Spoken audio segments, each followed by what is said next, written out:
Viewers, एक बात मुझे आज तक समझ नहीं आती कि जब भी इंडिया वर्ल्ड कप जीत जाए, कोई बड़ी सीरीज जीत जाए, वो कोई इनक्रेडिबल किस्म की परफॉर्मेंस दे दें उनके लड़के, तो हमारे जो एक्स क्रिकेटर्स हैं, उन सब तो नहीं लेकिन उनमें से कुछ जो हैं वो उसके अंदर जो कीड़े निकालने की सोचते हैं, मुझे समझ नहीं आती। हालांकि होना तो ये चाहिए कि हम उससे सीखें, ये सीखें कि यार उन्होंने किस तरीके से अपनी गेम को इम्प्रूव किया। आप देखें कि एक ज़माना था इंडिया भी बड़ा डाउन परफॉर्म करता था ओवरसीज, जब टूर करता था, ऑस्ट्रेलिया जाता था, इंग्लैंड जाता था, साउथ अफ्रीका, आहिस्ता आहिस्ता वो अपनी गेम को इस लेवल पे ले गए कि अब वो जब बाहर भी खेलते हैं तो मुकाबला बराबर का होता है, और यानी कि ये कहना मुश्किल होता है कि कौन सी टीम जीतेगी।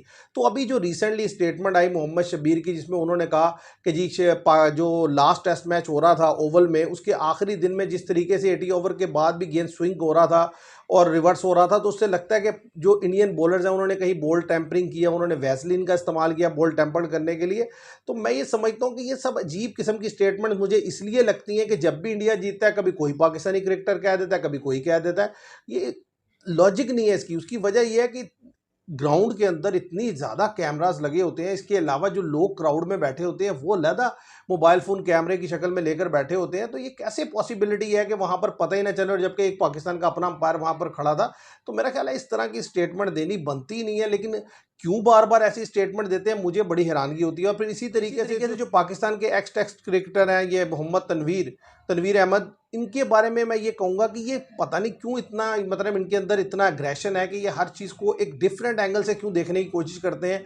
कि मोहम्मद सिराज के बारे में उन्होंने कहा ये एक ऑर्डिनरी बॉलर है। अब बात यह है कि वो लड़का जो पूरी सीरीज़ को उठाए हुए है कि उसने, और सबसे बड़ी बात यह है कि मैं समझता हूँ कि टेस्ट क्रिकेट के लिए जो सबसे बड़ी रिक्वायरमेंट है वो है लड़कों का फिटनेस लेवल। आप उस लड़के का फिटनेस लेवल देखें कि पांचों के पांचों टेस्ट खेले और कहीं नहीं लगा कि उसे कोई फिटनेस इशू है। 155 ओवर्स उसने किए, 23 विकेट्स उसने ली, और इसके अलावा आखिरी टेस्ट मैच में जो सेकंड इनिंग्स की उसमें उसने 30 ओवर किए, पहली इनिंग्स में उसने 16 ओवर किए। मतलब 46 ओवर एक लड़का टेस्ट मैच में बॉल कर रहा है, और उससे ज़्यादा क्या होगा। और फिर दूसरी चीज़ कि पहली इनिंग्स में भी उसका मैच विनिंग स्पेल आया, दूसरी इनिंग में भी उसका मैच विनिंग स्पेल आया, और फिर जहाँ जहाँ उसको ज़रूरत पड़ती है ओवरसीज़ में वो बेहतर परफॉर्म करता है। फिर वो चाहे ऑस्ट्रेलियन सॉइल हो, इंग्लैंड हो, यानी कि कहीं भी, मतलब श्रीलंका में आपने देखा जिस तरीके से एशिया कप में भी उसने परफॉर्मेंस दी थी। तो मतलब कहने का ये है कि हो सकता है कि आप ये कह सकते हैं कि जी जब अर्ली ऑन आए थे तो एक आम रेगुलर बॉलर थे, लेकिन वक्त के साथ साथ डेफिनेटली उसने अपने आप को बहुत इंप्रूव किया है, और उसकी परफॉर्मेंस नंबर्स में नजर आ रही है, जिस तरीके से वो विकेट्स ले रहा है और टीम को जीत दिला के दे रहा है। तो ये सबसे बड़ी कंट्रीब्यूशन होती है। तो आप उसको कैसे एक ऑर्डिनरी बॉलर कह रहे हैं। मैं एक जगह देख रहा था, अगर स्टैट्स के कंपैरिजन में देखा जाए तो जो सीरीज खेली गई इंडिया ने, जो ओवरसीज में सीरीज खेली है, उसमें जो बुमराह और सिराज के स्टैट्स अगर कंपेयर किए जाए तो 9 टेस्ट मैचेस में ऑलमोस्ट 51 विकेट्स ले चुके हैं जो मोहम्मद सिराज, जो पीछे इतने अरसे में खेले गए ओवरसीज में। तो मतलब ऐसे लड़के के बारे में इस तरह की स्टेटमेंट देना मुझे समझ नहीं आती। मैं ये चाहता हूं कि भाई जब इंडिया बेहतर परफॉर्म करता है तो हम उससे सीखें, हम ये सोचें कि भाई क्या करके हम अपने आप को बेहतर कर सकते हैं, और वो क्या एरियाज हैं जिस पे इंडिया ने काम किया और वो आज यहाँ पहुंचा।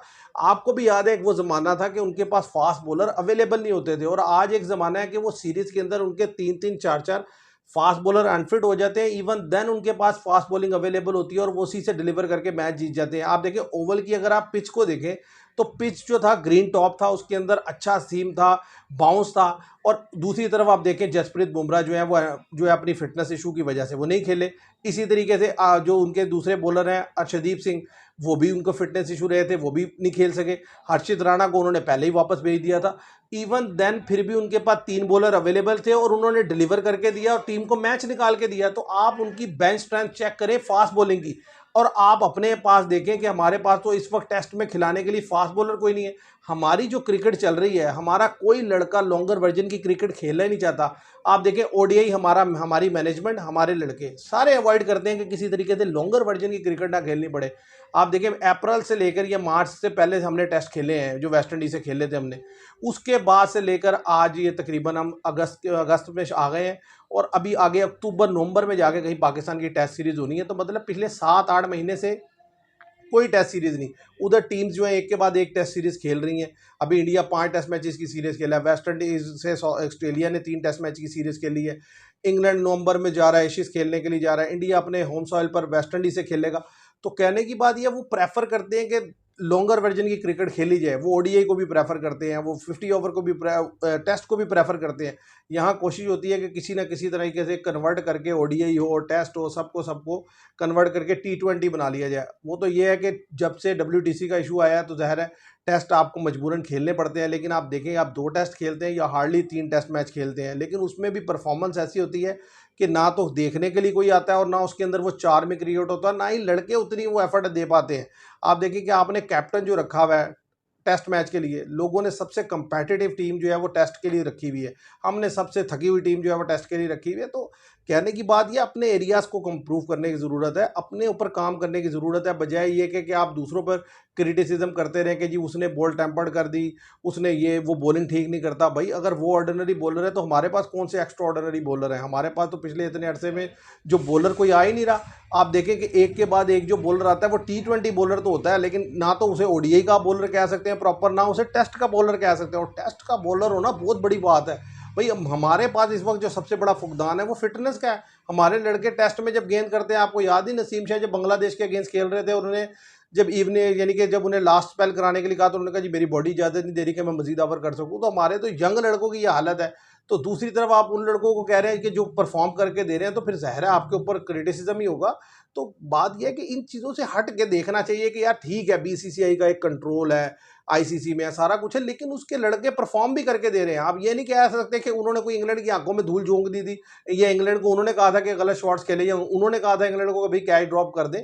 उन्होंने इंग्लैंड ने गलतियां की, उन्होंने उस गलती से फ़ायदा उठाया और उनके लिए जब अपॉर्चुनिटी ओपन हुई उन्होंने अवेल की और उन्होंने इंग्लैंड को हरा दिया। तो हमें ये सीखना है कि यार उन्होंने कैसे ये अपनी क्रिकेट को इस लेवल तक लेके गए हैं, हम भी उस तरफ जाएं, बजाय ये कि ये कह के कि जी बॉल टेम्पर्ड हो गई या फलां चीज़ हो गई, ताकि आप ये साबित करने की कोशिश करें कि यार नहीं उन्होंने कोई खातिर खा परफॉर्मेंस नहीं दी। वो तो ज़ाहिर है सिचुएशन ही ऐसी है, उनका कंट्रोल ही इतना है, इसलिए उनकी परफॉर्मेंस आ जाती है, अदरवाइज़ कोई खातिर खा चीज़ नहीं है। तो फिर तो आप कभी भी इंप्रूवमेंट नहीं कर सकते। अपनी क्रिकेट को बेहतर करने के लिए आप सीखें, उनसे सीखें, ऑस्ट्रेलिया से सीखें, इंग्लैंड से सीखें, वो कैसे लड़कों को बनाते हैं। आपके यहाँ लड़का आता है 4 महीने आप खिलाते हैं, वो परफॉर्म भी करता रहता है, ज़रा सा 1-2 मैचों में वो परफॉर्म नहीं करता, आप उठा के बाहर फेंक देते हैं और ऐसा लगता है वो लड़का कभी आया ही नहीं था। वो लड़का ग्रूम करते करते करते एक नेक्स्ट लेवल पे ले जाते हैं। तो बात यह है कि ये जो अप्रोच है ना, ये जो मेंटल अप्रोच का डिफरेंस है, इसको चेंज करना होगा। जब तक आप इसे चेंज नहीं करेंगे हम आगे नहीं जा सकते, हमारी क्रिकेट बेहतर नहीं हो सकती। तो आज के लिए इतना ही। Thank you very much.